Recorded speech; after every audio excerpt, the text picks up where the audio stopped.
Great advice from China's business leaders. Now this is thoughtful.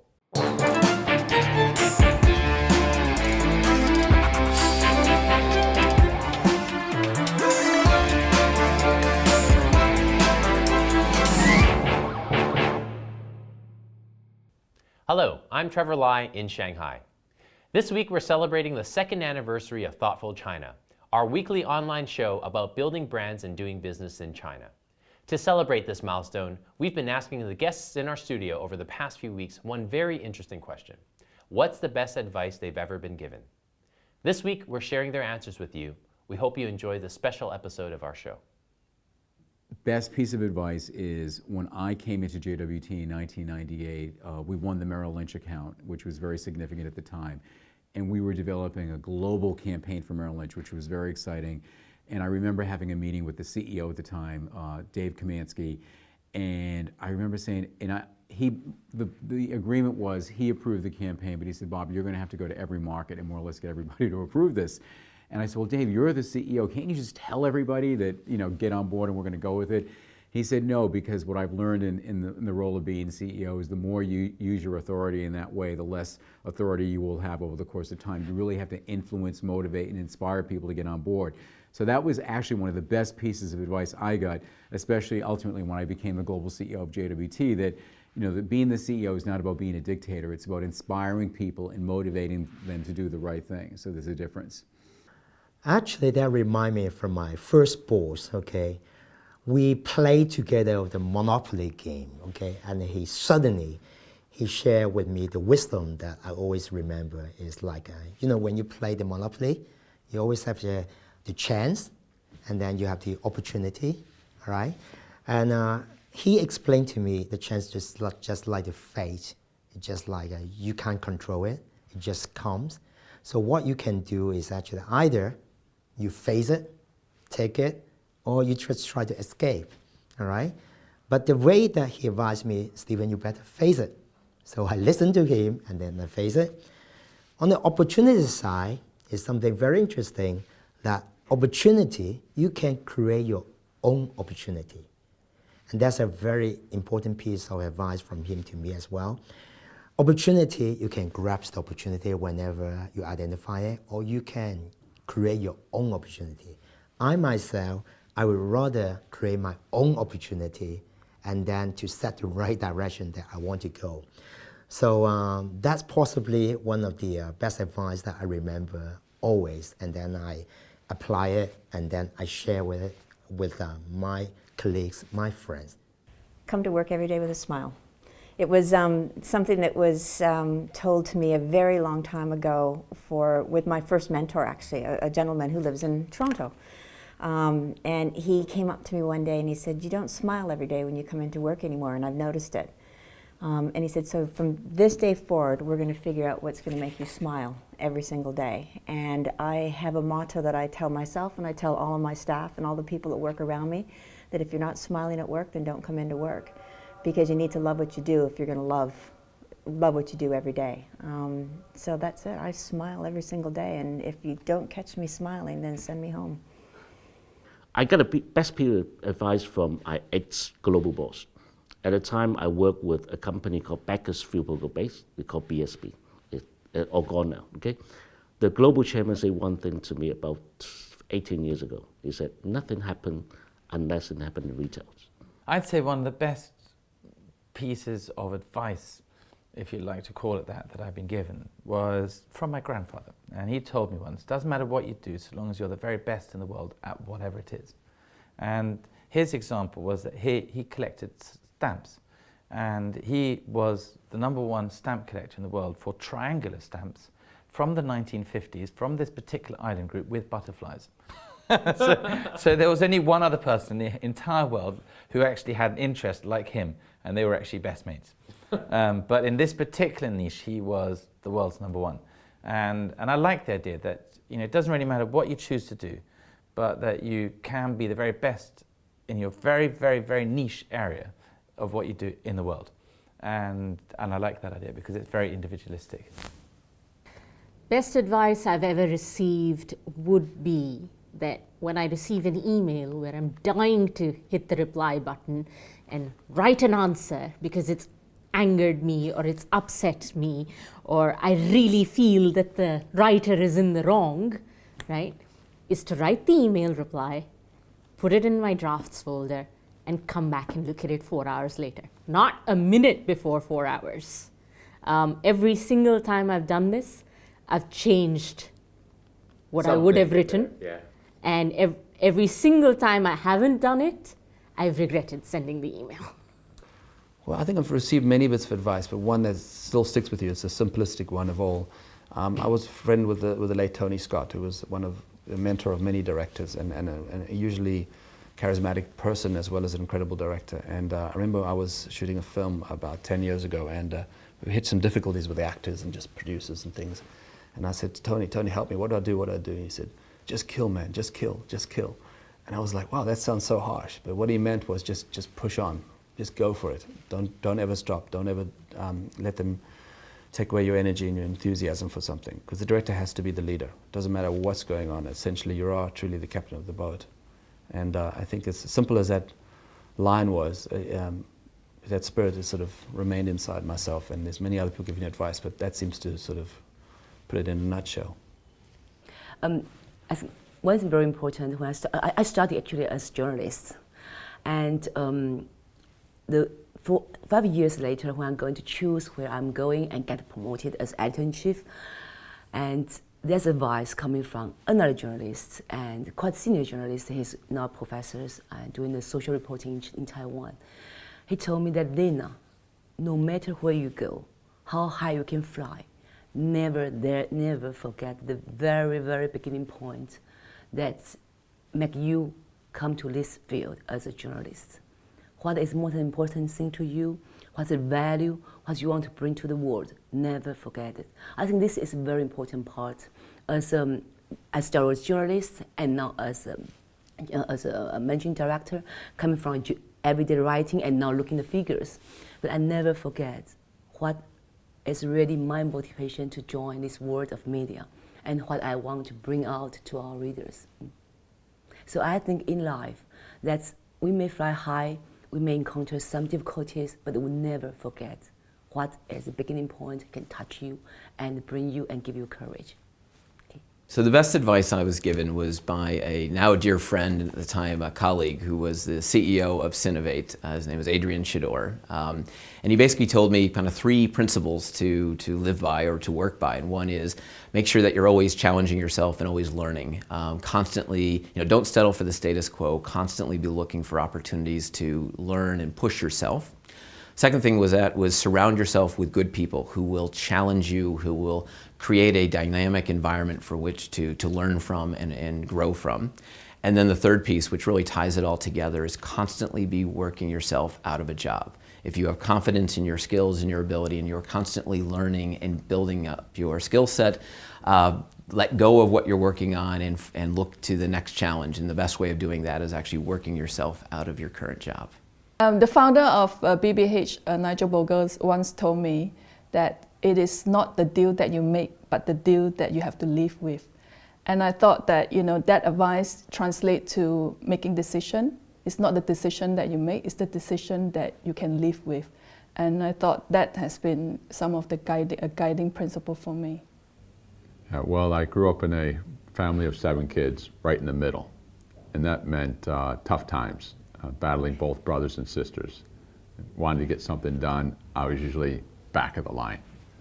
So I was complaining about this to my dad one day, and he goes, Mike, you need to understand a poem by Robert Frost. It's called A Road Not Taken. When all your brothers and sisters are going this way, you head that way. And you're going to discover things that they'll be wishing they had done themselves. That's really been formative for me in my lifetime, and I often like to quote the lines from memory. Let's see if I can remember them now. 2 roads diverged in the yellow wood, and sorry I could not travel both, and be one traveler long I stood, and looked down one as far as I could to where it bent in the undergrowth, and then I took the other as just as fair. That's been really valuable advice. As a startup owner, I found one advice very helpful. It was from a book called Mavericks at Work. And the basic idea was about always focusing on your customers. Don't think about your competitors. And anytime when you find yourself falling into a conversation with your partners or stuff about competitors, you try to, drag back to your customers and to your stakeholders. And for Youthology, our customers are our marketers, the clients, and the youth. So we always make ourselves focus on the youth and the client, and by focusing on them, we were able to make some daring investment in things that are unique or strange, but we found worthwhile. For me, it's probably when I was finishing high school, I had an English teacher that pushed me very hard. And when she asked me what I was going to do at university, I was very excitedly told her, I got this scholarship, I'm going to do business IT. And she was horrified. And it really shocked me, scholarship. And she said, no, that's terrible. The world needs more creative people, more people who dare to be a writer. And that thought stuck with me, and even though I did 2 years of business IT, eventually I switched to liberal arts. So I think that one line from her really changed the course of my life, and that's why I'm now in a field that mixes both technology and storytelling. The best advice I've ever received, probably about 7 years before moving to China, I met a gentleman who had done a lot of research and cross cultures, and he said, oftentimes we see the differences between us as a reason why we should not connect with each other. But actually our differences are our greatest opportunity to learn from one another, and that's been really helpful since living in China. I think that's probably Nielsen's global CEO, Dave Cajon, who once said that to all of us about being honest to your job. When he say that, it's because that in research industry, there are so many opportunities for you to have some kickback, and the clients will ask you to change the data, change the report here and there. There's so many cases that we've heard about that. So he just give us this advice to being honest to your work, no matter how tiny the attraction is. Just don't do it. Just be what you be. And we, as a research agency, what we need to do is to present the real data to our clients for the real advices. That's I think the best advice that I've heard. Well, happy birthday, Thoughtful China. The best advice I have received is, well, first of all, I don't really take much advice. Usually I go about my own way, but if there's something I remember and I try to follow, is actually that I think I read it in one of these books, like How to Be Successful, that every year you should do at least one significant thing, right? It can be something like starting a new business, doing an event or something, or charity like or something. But you got to do at least one thing, and also don't do too much, because that will just divert you too much and you have a lot of half-baked ideas. But do at least one significant thing each year. I think that's very important. So the best advice I've ever been given was at a dinner party, and it was in regards to how best to learn a language. So the world-acclaimed artist, Christo, told me with a cheeky smile, the best way to learn a language is in bed. I think something that's very influential to my life is something my dad told me many years ago when I was a high school student. I was born and grew in Taiwan. It's a typical Asian environment where the academic pressure is intense for the kids. We're always searching for answer in terms of what we want to do in the future, like all the kids. And my dad just told me, hey, follow your heart. Life is short. So instead of giving pressure that you really want to be another doctor, another engineer, so on, you want to be yourself. So that gives me a lot of courage along the years when I decided to explore a new journey in my career that I really want to do, but that's associated with risk in life. But I'm brave enough to take that challenge because I know I'm following my heart. So that's very important to me. When I was in college, actually, I got the best advice I ever got.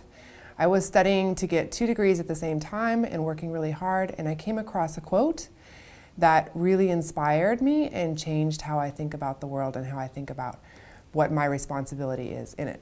So I'm going to share it with you if you mind. The quote is from Marianne Williamson. The quote is, "Our deepest fear is not that we are inadequate. Our deepest fear is that we are powerful beyond measure. It is our light, not our darkness, that most frightens us. We ask ourselves, who am I to be brilliant, gorgeous, talented, fabulous? Actually, who are you not to be? Your playing small does not serve the world. There is nothing enlightened about shrinking or posturing so that people won't feel insecure around you. We are all meant to shine, as children do. And as we let our light shine, we unconsciously give others permission to do the same. As we are liberated from our own fear, our presence automatically liberates others." The best business advice I've seen is a quote from Henry Ford about persistence, that nothing substitutes for persistence. And there are plenty of smart people around who have not done well in business. There are plenty of very capable people who are not doing well in business. And I think what you need is the ability to withstand setbacks, to withstand failure, to get up. Some people say life is about getting up one more time than you're knocked down.